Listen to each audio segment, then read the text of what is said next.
friends, welcome back to my channel. It's been a while and I'm so glad to be back here. If you're new here, my name is Anna. Okay, so life was absolutely crazy, and as you can see, it's a new background because I moved into this new apartment a month ago, and this apartment totally changed our life. We had an apartment in Paris that was really tiny, and we bought this apartment like 2 years ago, but the building wasn't built yet, so we waited for this for 2 years, and now we are in this apartment, and we are so glad we've waited for this apartment. But I will talk about this apartment in another video. Today I want to talk about how I'm able to save 50% of my income. So when I was younger, I didn't think that it will be possible for me to tell you that I'm able to save 50% of my income. Actually, I lived paycheck to paycheck. At the end of each month, I had nothing left in my bank account. I only have a saving account for holidays, and after each of them, I didn't have something left in this account. It's not really a great situation because when you have something happen and you have nothing in your bank account, you have no emergency fund, you borrow to a friend, your boyfriend or your family, and it's not really a comfortable situation. So I was in this situation for like a year. At this time I was 25 and I just finished my studies.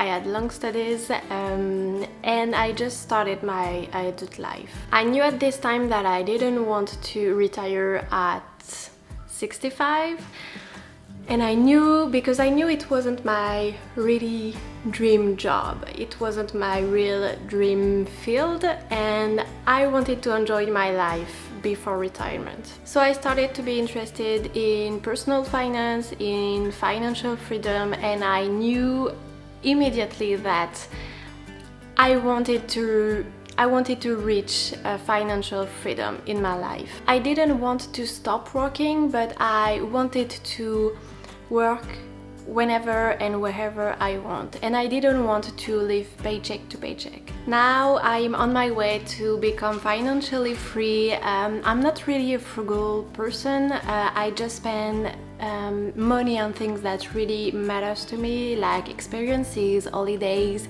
health, and so on. So to reach my financial freedom, I needed to save and invest. So here's what I did and I do right now to save 50% of my income. Okay, so the first step when you want to become financially free is to do a financial audit.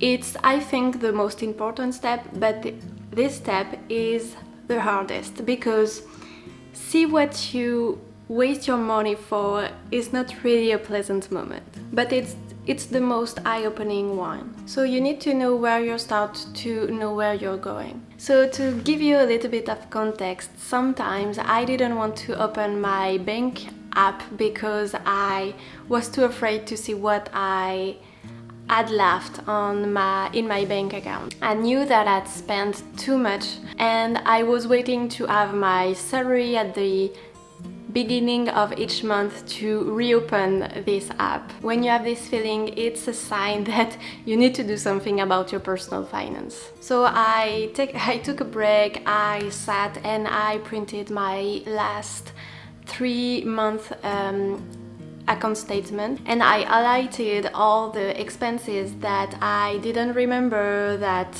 wasn't really necessary, like clothes I didn't really need, or a takeout because I didn't want to cook. And I also checked for my subscription and I had some surprises. I also highlighted in another color all the mandatory expenses like the rent at this time, food, electricity bills, and so on. Then I did a quick calculation and I saw the amount of money that I was capable of put aside every month, and I was shocked. You know, you have all these bills that come at the beginning of the month and you have your money left for the rest of the month. And after all these mandatory expenses, I told myself that it was okay to spend it. That's why I did the next step. Okay, so the number 2, I automated all of my transfers at the beginning of each month. I knew that if I didn't see my money in my bank account, I wouldn't spend it.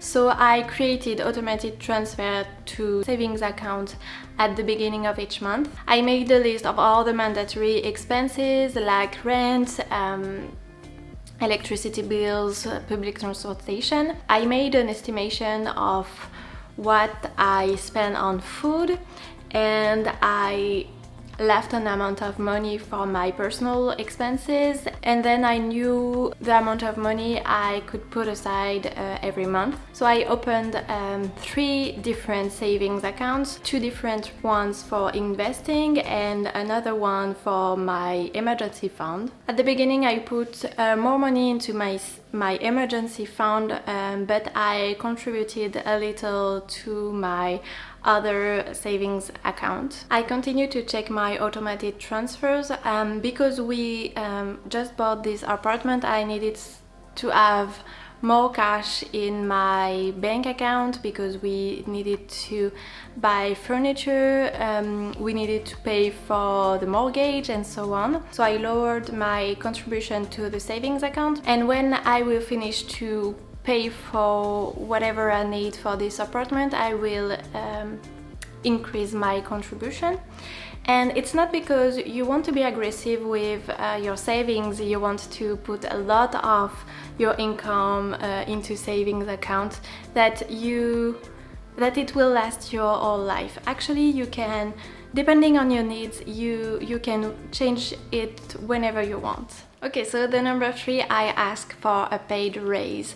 Saving is great, but when you want to really when you want to reach financial freedom, increasing your income is as important as saving, actually. Some people live paycheck to paycheck by earning like 100,000 a year, and some people save a lot with only 45,000 a year. Depending on how you spend and how much you want to save, you can totally reach your financial goals with a low income. But I don't want to be a frugal person. I want to enjoy my life. I want to pay for vacation. I want to sometimes buy clothes. I don't want to be really frugal about my money, but I want to reach financial freedom, so I needed to increase my income. So before asking for a paid raise, I was able to save around 25% of my income. At a time, I realized that I wouldn't be able to leverage my investments with my salary only. At that time, I just changed my job, and I wasn't really confident to ask for a raise. So I started this YouTube channel, I started my blog. I earned a little money, but not enough for saving. I think 6 months after I changed my job, I started to compare how people my salary with other people in this field, and actually I was totally confident to ask for a raise. I'm in a field that lack a lot of people, and it's really easy to negotiate your salary and your planning. So I asked for a paid raise a year ago, and I was able to month by month increase my income by about 1,000 every month. So it's huge actually, but I was totally underpaid in my field. So don't be afraid to see what's happening in your field and around you, and you need to be confident with your skills. You must be paid up for your work. Okay, so number 4, I didn't buy my apartment at the maximum of my capacity. With the real estate market right now, if you want to have a decent home, you need to spend a lot of money. And when we wanted to buy a new apartment 2 years ago, we searched for an apartment at the full of our capacity, financial capacity. We find a lot of apartment with our budget, but it was actually the prices were crazy, and I didn't want to pay an apartment at the full of our capacity. I wanted to have savings.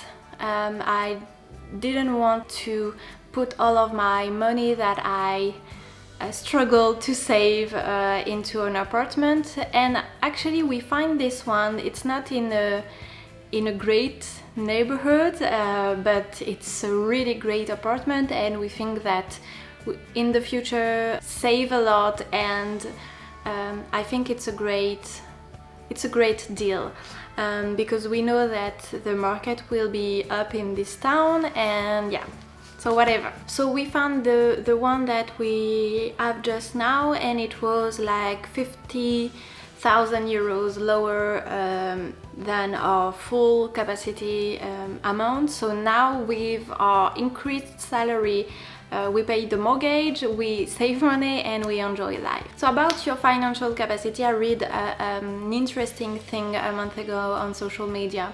If you ask yourself if you can afford something like a luxury bag, a car, holidays or whatever, that means don't buy it, because you can't afford it. Even if you have the money in your bank account, if you ask yourself this question, it's because in your subconscious you know it's not the right thing to do. So think about this the next time you buy something. So many times I ask myself this question about clothes, luxury shoes or whatever, and every time it was a waste of money. Say hello. How do you feel in your new apartment? Pizza. Oh yeah. And the final one, I became a minimalist. I'm not an extreme minimalist. I like things. I own things, and that's okay. I like clothes, so I have clothes. But I only have things that I love. I do things that matter to me, and I say no when I don't want to. I don't want to be in instant gratification all the time, and I know that I will be happier to have enough money in my bank account to travel or whatever, than to have yet another t-shirt in my closet. And because I'm a human, I try as much as possible to avoid all the marketing things on social media. I know when I'm bored, I buy. So the goal is to do 3 things, like reading or watching a TV show or walking in nature. And when I want to be creative, I write blog posts or I create YouTube videos. What I want in the future about my financial goals, so in the future I really want to increase my income and to save more money, and actually I want to invest in real estate. And I've a side hustle. My next goal, my next big goal is to have another property to rent in 1 year, so before turning 30. And I hope you guys will be with me along the way. So if you have any other tips for increasing your saving rate, please share them in the comments below. I see you in the next one. Bye friends.